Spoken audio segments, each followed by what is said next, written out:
Assalamualaikum warahmatullahi wabarakatuh. Salam sejahtera untuk kita semua. Shalom, Om Swastiastu, Namo Buddhaya, salam kebajikan. Yang terhormat, stakeholder yang hadir hari ini dari Indonesia, dari Asia, ada perwakilan, bahkan dari dunia. Inilah bukti bahwa sepak bola kita bangkit.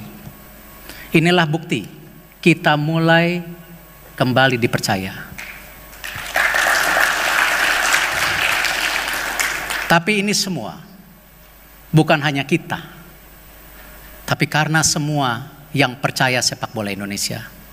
Dan saya mengucapkan terima kasih kepada semua yang hadir, Asprof, klub yang hadir hari ini, untuk terus kita kerja keras bersama. Tepuk tangan buat kita semua. Tentu hari ini juga kita ada representatif dari FIFA yang hadir. Ada Bapak Sanjivan C. Bala Sigam yang terus membantu kita memastikan kantor FIFA ada di Indonesia. Dan juga Lavin Vignes yang banyak juga bantu kita dari FIFA Office di Asia Tenggara. Lalu ada Rolf Tenner yang kemarin juga banyak diskusi mengenai statuta. Terima kasih Rolf. Lalu juga ada representatif FIFA yang setahun ke depan melakukan pengawasan untuk benchmarking. Di mana posisi liga kita ke depan, di mana pembangunan kita ke depan dibandingkan dengan negara-negara yang ada di Asia Tenggara ataupun Asia, yaitu Mr. Theodor Giannikos. Dari AFC ada Ibu Sita Zuraini Abdullah. Welcome back Ibu. I think this should be fine. Don't worry. Lalu juga ada our Secretary General dari AFF, Mr. Winston Lee. Thank you for coming. Kita harus tepuk tangan buat beliau yang sekarang saya mau sebutkan Ketua Umum PSSI 1993-2003, Bapak Jenderal Purnaman Agung Gumelar.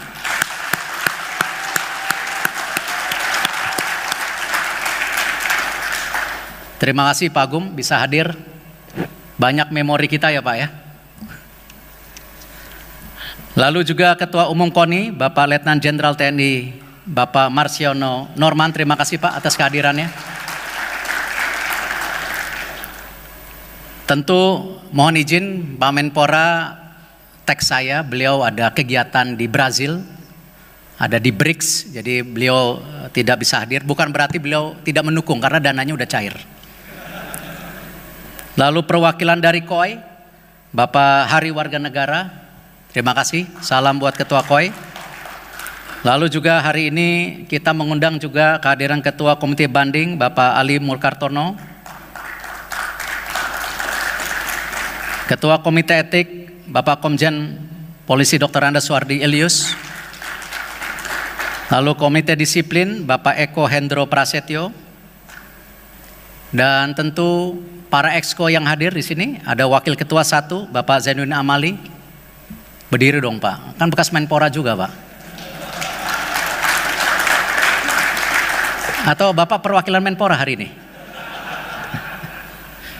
Wakil Kedua PSSI Ibu Ratu Tisya. Anggota ESCO yang hadir, ini ada Bapak Eko Setiawan, Bapak Muhammad, Bapak Rudi Yulianto, Bapak Sumarji, Ibu Vivin, Bapak Peter Tanuri, Bapak Arya Mahendra Sinulinga, Bapak Hairul Anwar, Bapak Ahmad Riyad. Pak Wagub belum datang Pak Wagub. Pak Jasnur, oh masih asik kampanye, padahal udah selesai deh kampanye. Lalu pimpinan perwakilan Asosiasi Provinsi PSSI yang saya cintain, coba berdiri semua mana?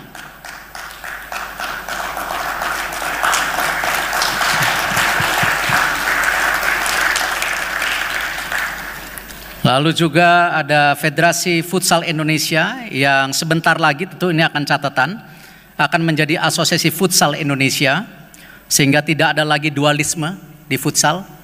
Dan tidak ada lagi futsal beri sendiri, harus ada di bawah PSSI ya.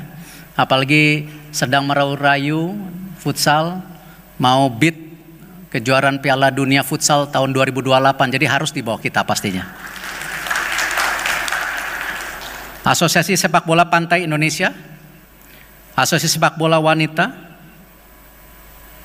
Asosiasi Pelatih Sepak Bola Indonesia, dan tentu para sahabat dari klub Liga 1, 2, dan 3. Berdiri juga dong yang klub, biar di absen. Ada yang klub? Ada? Ada. Seperti yang tadi kita lihat di video, bahwa memang 2 tahun perjalanan ini cukup kompleks. Tapi dengan niat baik, dukungan dari semua, saya rasa hasilnya alhamdulillah. Hasilnya sesuatu yang mungkin kita tidak pernah bayangkan sebelumnya. Tetapi tentu kita tidak bisa berpuas diri di sini. Kita harus terus lakukan perbaikan dan perubahan. Tidak mungkin kita berbangga dengan hari ini, karena apa yang kita rasakan tentu negara lain rasakan. Saya tidak segan-segan mengucapkan terima kasih kepada FIFA, di mana di banyak kegiatan FIFA selalu bilang Indonesia menjadi salah contoh yang bagus. Tapi artinya semua negara ingin bersaing sama kita. Kalau kita berpuas diri, kita jalan seperti hari ini, mohon maaf, gambar-gambar tadi di video akan sirna tahun depannya. Artinya kita harus konsolidasi, kita harus bangkit lagi, kita harus menyatukan lagi, semua dengan mindset yang sama, untuk cinta sepak bola. Bukan untuk saya, bukan untuk Anda, tapi untuk kecintaan sepak bola Indonesia. Kita memang selama ini kita coba, yang saya juga tidak mau malu berulang-ulang kali, memperbaiki timnas kita.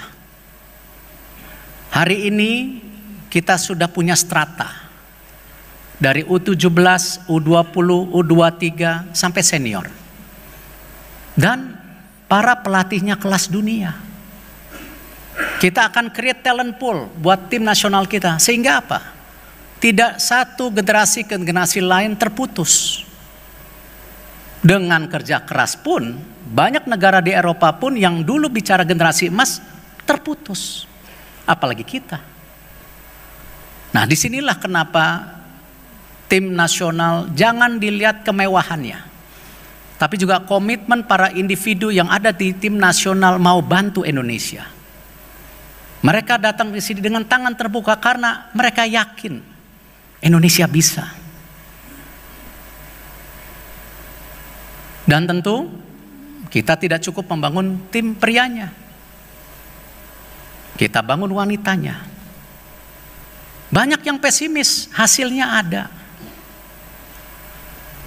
Dan tidak ada prejudisme dalam membangun tim pria atau wanita. Kita samakan standarnya. Kesempatan ada. Tapi kembali, karena itu jangan sampai mereka juga terlupakan setelah lihat tadi video. Banyak pahlawan sepak bola Indonesia sudah meninggal, usianya muda. Nah, karena ini kita juga bikin platform, sebuah yayasan di mana yayasan ini membantu para pemain muda Indonesia untuk diberikan edukasi finansial supaya mereka ketika sudah tidak bermain bola lagi, mereka siap kembali ke masyarakat. Dan dari yayasan kita terus memberikan asuransi kesehatan kepada para pemain tim nasional. Dan ini yang namanya kita menghormati para pahlawan sepak bola Indonesia, bukan hanya ketika mereka mengelorikan, kita puja-puja, setelah mereka tidak ada, kita ketemu jalan, kita pun tidak ingat namanya.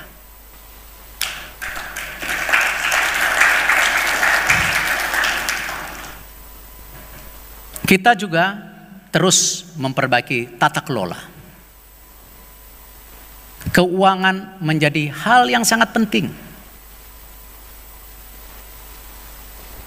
Kita mendapat support dari swasta, dari supporter, dari pemerintah. Kenapa mereka percaya? Karena mereka lihat kita terbuka, dan kepercayaan ini yang paling mahal kalau sampai hilang. Karena itu jangan rusak kepercayaan masyarakat kepada kita. Jangan rusak kepercayaan publik kepada kita. Kita harus transparan, terbuka, hasilnya ada, tolak ukurnya ada, baru mereka percaya. Keseimbangan keuangan yang ada di PSSI, saya sudah bilang, kita tidak mau 100% tergantung pemerintah. Kita ingin juga semua ekosistem yang cinta sepak bola menjadi bagian daripada bagaimana kita bisa raise fund dana kita. Dan itu kepercayaan. Terima kasih. Dari tim Exco juga kemarin bekerja keras melahirkan NDRC. Ini kita hanya 6 negara di dunia yang di-approve FIFA punya NDRC. Tepuk tangan buat kita. Artinya kalau ada konflik ya antara pemain dan klub, kita tidak overlapping ya dengan tentu yang sudah ada ya. Nanti bisa dijelaskan di saat yang tepat. Tapi ada konflik antara klub dengan pemain, paling nggak kita ada badan hukumnya sekarang. Dan ini komitmen kita memperbaiki yang namanya tadi manajemen kita. Ketiga, kita juga sistem ciptakan juga Garuda Academy. Memang awalnya saya juga mendapat cemoohan netizen. Ini bikin Garuda Academy apalagi, nggak cukup ada akademi. Salah. Garuda Academy kita lahirkan karena kita percaya kontinuitas yang ada di ruangan ini dan ke depan karena human capitalnya, karena manusianya. Artinya apa? Kita harus terus melahirkan apa? New leadership, generasi muda. Tidak bisa kita terus. Tadi sepak bola itu dari generasi ke generasi, bukan generasi kita, tetapi dari generasi ke generasi. Artinya apa? Human capital menjadi penting. Garuda Academy kemarin sangat diterima dengan baik, ratusan yang mendaftar. Cuman mohon maaf, kita hanya bisa terima 105. Dan kurikulumnya disupport oleh AFC dan FIFA. Terima kasih sekali lagi. Karena tidak mungkin tadi sebuah organisasi tidak ada human capitalnya. Dan ini terbuka, bukan hanya untuk PSSI, tetapi untuk Asprof, untuk klub. Dan nanti yang terbaik kita akan sekolahkan di manajemen olahraga terbaik di dunia. Untuk kembali di Indonesia, bantu kita. Saya berharap Garuda Academy di tahun kedua nanti, banyak juga dari PSSI manajemen saya lihat, namanya nggak banyak yang masuk. Nah, saya berharap dari klub, dari Asprof, ayo, mumpung ada, dan mumpung kita dipercaya, diberi kesempatan, dan modulnya ini standar internasional, dan tadi yang terbaik dapat beasiswa. Yang keempat, kita juga tidak menutup mata dengan kegiatan liga. Tetapi yang perlu kita fair satu sama lainnya. Kepemilikan PSSI di liga hanya 1%. Yang lain sudah dikelola oleh para pemilik klub. Kita ini partner. Kita partner dalam pengawasan, operasional liga, dan tidak banyak negara-negara di Asia Tenggara punya struktur seperti kita. Tapi kita harus menyatu, jangan terpisah. Karena masing-masing punya hak dan kewajiban. Saya mengucapkan terima kasih. Liga sudah ada VAR sekarang. Kalau tahun kemarin kita challenge, hari ini ada. Terima kasih buat Liga. Dan kami PSSI tetap mendorong di Liga 2 tahun ini juga ada VAR.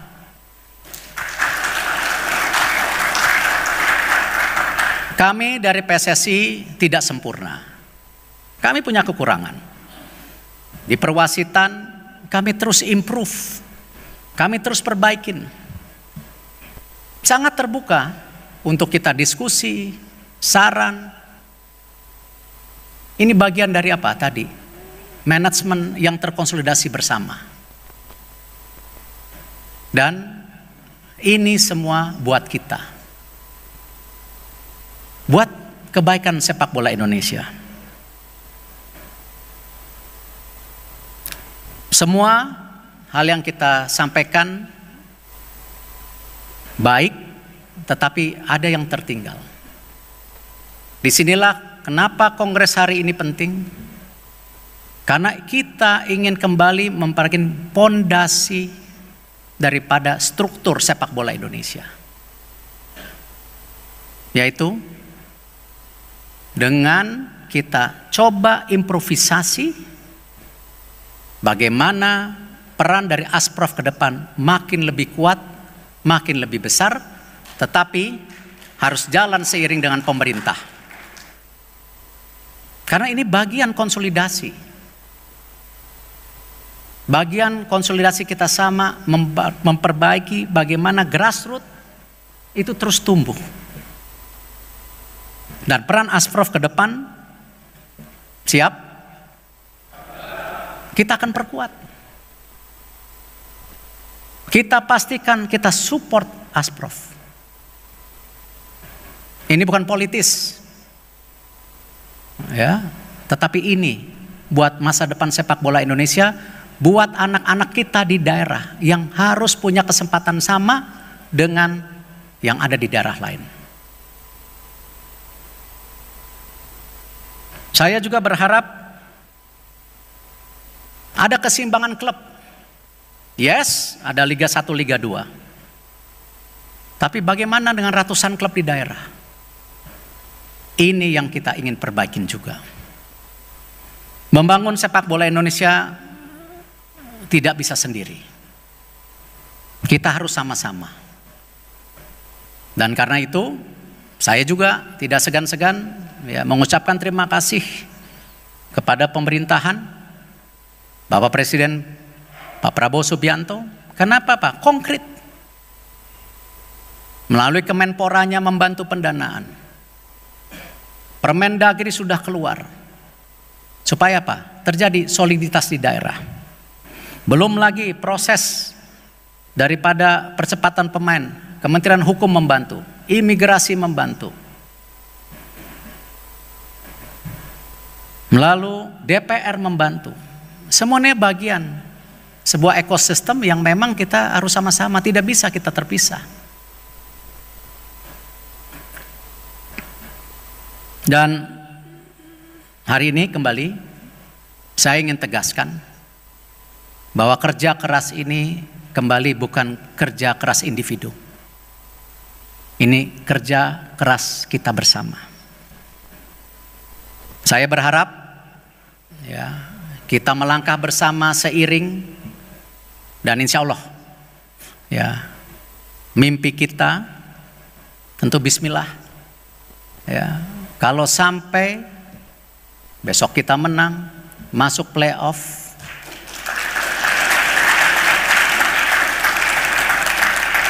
ini momen yang mungkin akan membuat kita terharu, tapi bukan membuat kita terlena. Justru itu kita harus bangkit lagi. Terima kasih. Wassalamualaikum warahmatullahi wabarakatuh. Terima kasih kami ucapkan kepada Ketua Umum PSSI atas kata sambutannya.